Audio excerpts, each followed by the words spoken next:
ஆட்சி காலம்தான் தொடர்ந்து 2000 ஆண்டுகள் தமிழ் வரலாற்றில் அதிகாரம் பெற்ற மன்னனாக பாண்டிய மன்னன் இருந்திருக்கிறாங்க. அப்படிப்பட்ட ஒரு பாண்டிய மக்களுடைய கூட்டம் இன்னைக்கு எங்க இருக்கு, அவருடைய நேரடி வாரிசுகள் எங்க இருக்கிறாங்க அப்படின்னு சொல்லப்படாத மறைக்கப்பட்ட வரலாறுகளுக்கு நடுவில் மரியாதைக்குரிய அண்ணன் வினோ அவர்கள் இரட்டை கயலை மீனை வைத்து அதற்கிடையில் தன் மகளை அமர்த்தி இருக்கிறாள். இதோ இருக்கிறாள் பாண்டியர்களின் வாரிசு.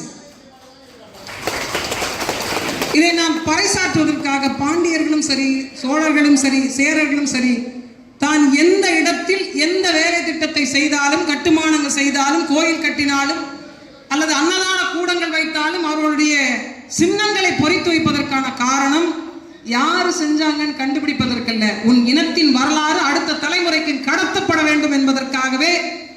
அப்படி ஒரு திறனாய்ந்து வாழ்ந்த கூட்டத்தின் பிள்ளைகள் தான் இன்னைக்கு அரசியல் அதிகாரப்பற்று, அதிகார பங்கேற்பற்று, நமக்கான பிரச்சனையை யார் நமக்காக பேசுவார்கள் என்ற கேள்வியோடு நின்று கொண்டிருக்கிறோம். இன்றைய தினமான இந்த கூட்டம் என்பது பிள்ளையை வாழ்த்துகின்ற கூட்டம் மட்டுமல்ல, வரலாற்றை அவளுக்கு சொல்லித் தருகின்ற கூட்டமாகவே அமர்ந்திருக்கிறது. எனக்கு முன்னால் பேசின ஐயா சொன்னது மாதிரி சென்னை முதல் நீரோடி வரை இருக்கக்கூடிய கடலோர சொந்தங்களை ஒரு குடையின் கீழ் இணைக்க முடியும் என்பதற்கான ஆக பெரும் உதாரணமாகத்தான் இந்த நிகழ்வை நாம் பார்க்க முடியுது.